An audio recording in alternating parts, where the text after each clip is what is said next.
ก่อนอื่นขอเฮียนการนำภาครัฐพนักงานทหารตำรวจนักธุรกิจผู้ประกอบการตลอดฮอดพ่อแม่ประชาชนที่นับถือและฮักแพงข้าพเจ้าต่างหน้าให้แก่คณะพรรคคณะกรรมการปกครองแขวงไซสมบูรณ์ในนามประธานคณะกรรมการคุ้มครองภัยพิบัติขั้นแขวงขอแถลงข่าวเกี่ยวกับภารกิจการค้นหาผู้ประสบภัยที่ติดค้างอยู่ในถ้ำเขตบ้านพันไซเมืองลงแจ้งแขวงไซสมบูรณ์ซึ่งเริ่มปฏิบัติงานมาแต่วันที่22 พฤษภาคม 2026เวียงงานการค้นหาเพื่อกอบกู้เอาผู้ประสบภัยก็ถือว่าครั้งนี้แมนบนพื้นฐานความเป็นห่วงเป็นใยความเอาใจใส่จากการนำภาครัฐทุกภาคส่วนเนาะตลอดศูนย์กลางลงฮอดท้องถิ่นจึงได้สร้างเงื่อนไขเอื้ออำนวยความสะดวกเพื่อการรับการสนับสนุนการช่วยเหลือจากทุกภาคส่วนเข้ามาร่วมในการช่วยเหลือการปฏิบัติงานในครั้งนี้ฉะนั้นภารกิจครั้งนี้พวกเราได้รับการสนับสนุนช่วยเหลือทางด้านพาหนะเทคนิควัตถุอุปกรณ์บทเรียนประสบการณ์ของบุคลากร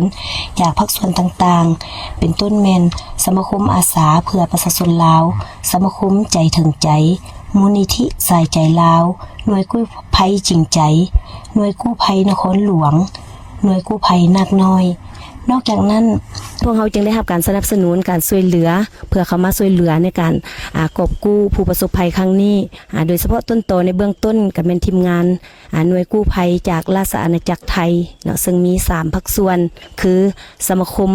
กู้ภัยจากเมตตาธรรมแล้วก็สมาคมสายทานและสมาคมบึงการ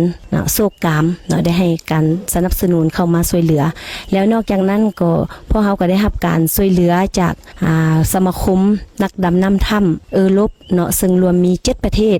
คือประเทศไทยประเทศอินโดนีเซียมาเลเซียญี่ปุ่นออสเตรเลียฟินแลนด์และประเทศฝรั่งเศสเข้ามาให้การสนับสนุนในการปฏิบัติงานในครั้งนี้ทีมงานกู้ภัยจากหลายภาคส่วนก็ได้มีการประสานสมทบปรึกษาหารือและกำหนดแผนการเคลื่อนไหว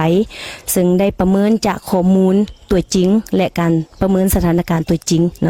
จากนั้นก็ได้ดำเนินการจะตั้งปฏิบัติในการกู้ภัยและตกมาฮอดวันที่27เดือนพฤษภาคม 2026นี้ก็ถือว่าสามารถค้นพบผู้ประสบภัยได้5คนแล้วปัจจุบันก็ถือว่าได้เอามาดำเนินการรักษาฟื้นฟูสุขภาพเป็นปัวสุขภาพแล้วมาฮอดปัจจุบันทั้ง5คนก็ถือว่าสุขภาพแข็งแรงเป็นปกติภายหลังที่ค้นพบ5คนนั้นแล้วทางทีมงานกู้ภัยและการจะตั้งทุกภาคส่วนของพวกเฮาก็ยังได้สืบต่อแผนการในการซอกคนอีก2คนที่ยังติดค้างอยู่ในถ้ำมาถึงวันที่6นี้อิงใส่สภาพการตัวจริงเห็นว่ามีหลายปรากฏการณ์เป็นปัญหาที่พาให้มันมีความยุ่งยากในการซอกหาเป็นต้นแมนอันนึงแมนสภาพดินฟ้าอากาศก็บ่อำนวยมีฝนตกหลายอยู่ในบริเวณดังกล่าวนี้ถึงว่าแมนพวกเขาจะได้มีการเร่งสูบน้ำแต่ก็ปรากฏว่าระดับน้ำก็บ่ลดลงเท่าที่ควรนอกจากนั้นก็อิงใส่การวิเคราะห์ของเชี่ยวชาญทางด้านธรณีศาสตร์ของทีมงานกู้ภัยก็ให้ฮู้ว่าหินผาที่บริเวณปากถ้ำนี่มีท่าเอียงที่จะสุดตัวลงแล้วพร้อมกันนั้นปรากฏมีตะโกนหินทรายและหินอัดตันอยู่บริเวณถ้ำอันนี้ก็เห็นว่าเป็นปัญหาหนึ่งที่อาจเป็นความเสี่ยงในการดำเนินภารกิจการค้นหาต่อไปถึงแม้ว่าทีมกู้ภัยและการจะตั้งทุกภาคส่วนยังมีความเอาใจใส่มีมนจิตอดทนมีความบุกบืนห้าวหันตัดสินใจสูงแล้วก็ตามแต่ผ่านการปรึกษาหารือเป็นเอกภาพกันแล้วมาฮอดปัจจุบันแม้นพวกเราเห็นว่าจะต้องได้มีการยุติการปฏิบัติงานอยู่ในขอบเขตบริเวณในถ้ำจะอิงใส่การประเมินสถานการณ์และการกำหนดแผนในการจะตั้งปฏิบัติต่อไปซึ่งทิศทางในการจะตั้งปฏิบัติที่จะมีทายเอียงดำเนินการไปได้ดีคือแนวใดนั้นต่อไปขอเชิญทางทีมงานกู้ภัยพวกเราให้คำเห็นชี้แจงเจ้าครับจากการที่เราได้เข้าสำรวจในครั้งหลังนะครับจากที่มีฝนตกชุกนะครับก็พบว่ามีมวลน้ำได้เข้ามาในโถงถ้ำนะครับแล้วก็มีการชะดินชะหินทรายนะครับเข้าไปในจุดที่ผมดำน้ำเองนะครับทำให้เกิดการตื้นเขินของจุดดำน้ำทำให้การลงไปของผมเนี่ยมันยากขึ้นแล้วก็เกิดความแคบมากขึ้นนะครับเราก็เลยตัดสินใจออกมาก่อนนะครับแล้วก็พบว่าอันดับต่อไปเนี่ยทางทีมงานเราเนี่ยมีการเข้าไปแล้วพบว่าทางปากถ้ำเนี่ยมีการเคลื่อนตัวเล็กน้อยของตัวหินนะครับเราก็ได้เชิญผู้เชี่ยวชาญด้านธรณีวิทยานะครับเข้ามาประเมินความปลอดภัยของตัวปากถ้ำซึ่งเป็นหินปูนทั้งหมดนะครับก็พบว่าในก่อนหน้านี้เนี่ยมันมี การ after shock จากการแผ่นดินไหวเนี่ยห่างจากเราไปประมาณ200กิโลเมตรซึ่งทางด้านนักธรณีวิทยาของเราเนี่ยก็ได้พบว่าอาจจะมีการส่งผลทำให้เกิดการเคลื่อนตัวของหินนะครับมีการขยับของหินณปากถ้ำเราหลังจากนั้นเนี่ยเราก็จะได้มีการประเมินตลอดทุกวันในการเข้าออกว่าตัวหินดังกล่าวเนี่ยครับมีการเคลื่อนต่อไหมและสุดท้ายเนี่ยเราก็พบว่าหินดังกล่าวมีการเคลื่อนแล้วก็สุดตัวมากขึ้นจนนักธรณีวิทยาของเราเนี่ยก็พบว่ามันอาจจะเป็นอันตรายต่อไปในการเข้าและออกตัวถ้ำนะครับก็อาจจะส่งผลทำให้นักกู้ภัยแล้วก็นักดำน้ำของเราเนี่ยอาจจะเกิดอันตรายต่อไปในการเข้าและออกครับครับจากการวางแผนภารกิจการปฏิบัติการค้นหาและช่วยชีวิตทั้ง7ชีวิตที่ติดอยู่ในถ้ำนะครับจะได้เห็นผ่านสื่อมาแล้วบ้างนะครับว่า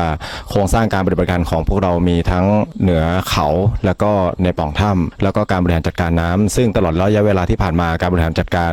รวมถึงแผนปฏิบัติการได้ดำเนินการตลอดทั้งกลางวันและกลางคืนนะครับตลอด24ชั่วโมงไม่ได้พักเลยแต่ว่ากลไกที่มีการเปลี่ยนแปลงเกี่ยวเนื่องกับทางธรรมชาตินะครับซึ่งเป็นอุปสรรคปัญหาใหญ่ของภารกิจนะครับก็พิจารณาแล้วว่าคงอยู่ในการบริหารจัดการน้ำจะเป็นเรื่องที่เหมาะควรมากกว่าในเวลานี้มากกว่าการที่จะส่งนักกู้ภัยเข้าไปค้นหาและกู้ภัยภายในถ้ำนะครับเพราะว่าอุปสรรคและปัญหาดังกล่าวนั้นเกิดจากธรรมชาติแล้วก็ข้อมูลที่ได้ชี้แจงมาก่อนหน้านี้ครับมีผลเป็นอย่างมากต่อความเสี่ยงของทีมกู้ภัยจึงพิจารณาไม่ส่งทีมกู้ภัยเข้าไปปฏิบัติการภายในโถงถ้ำแต่ขออนุญาตส่งมอบต่อในเรื่องของการบริหารจัดการน้ำเพื่อโอกาสรอดเราไม่ทราบสถานะในสิ่งที่อยู่ข้างในนะครับว่าจะอยู่ในสถานะไหนแต่อย่างน้อยการบริหารจัดการน้ำในช่วงต่อจากนี้ไปน่าจะเป็นโอกาสที่ดีนะครับและก็น่าจะช่วยได้มากกว่านี้นะครับผม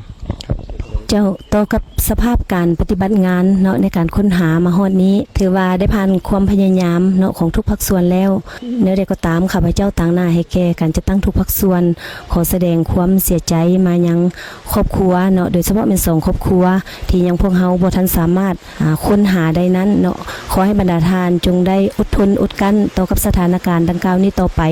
พวกเฮาการจะตั้งภาครัฐทุกภาคส่วนตลอดทั้งทีมผู้ช่วยเหลือจากทุกภาคส่วนก็แม่นได้เฮ็ดสุดความสามารถแล้วแต่ก็ยังจะสืบต่อเนาะจะสืบต่อเบิ่งทิศทางในการช่วยเหลืออีกต่อไปฉะนั้นณโอกาสท้ายนี้อีกเทื่อนึงข้าพเจ้าต่างหน้าให้แก่คณะพรรคองค์การปกครองแขวงตลอดทุกการจะตั้งทุกภาคส่วนของแขวงขอแสดงความขอบอกขอบใจเป็นอย่างยิ่งมายังการนำภาครัฐเนาะที่ได้ให้ทิศชี้นำในการจะตั้งปฏิบัติเวียงงานครั้งนี้มาโดยตลอดขอขอบใจมายังทุกภาคส่วนที่ได้ให้การสนับสนุนทางด้านวัตถุอุปกรณ์ทุนหอนเหือแห้งที่ประกอบส่วนเข้าในการปฏิบัติภารกิจครั้งนี้พิเศษขอแสดงความขอบใจเป็นอย่างยิ่งมายังทีมกู้ภัยของทุกภาคส่วนทางภายในและต่างประเทศที่ได้สละสติปัญญาเหือแห้งความสามารถทุกสิ่งทุกอย่างเนาะเข้ามาประกอบส่วนเข้าในการดำเนินภารกิจในการค้นหาผู้ประสบภัยของพวกเราครั้งนี้แล้วก็ขออวยใจให้พรมายังทุกๆท่านเนาะจงมีสุขภาพพลานามัยที่สมบูรณ์แข็งแรงเฮ็ดสำเร็จหน้าที่เวียงงานตามความมุ่งมั่นปรารถนาของบรรดาทานสำหรับทีมกู้ภัยจากต่างประเทศเนาะก็ขอให้บรรดาทานจงเดินทางกลับคืนประเทศด้วยความสวัสดิภาพขอขอบใจ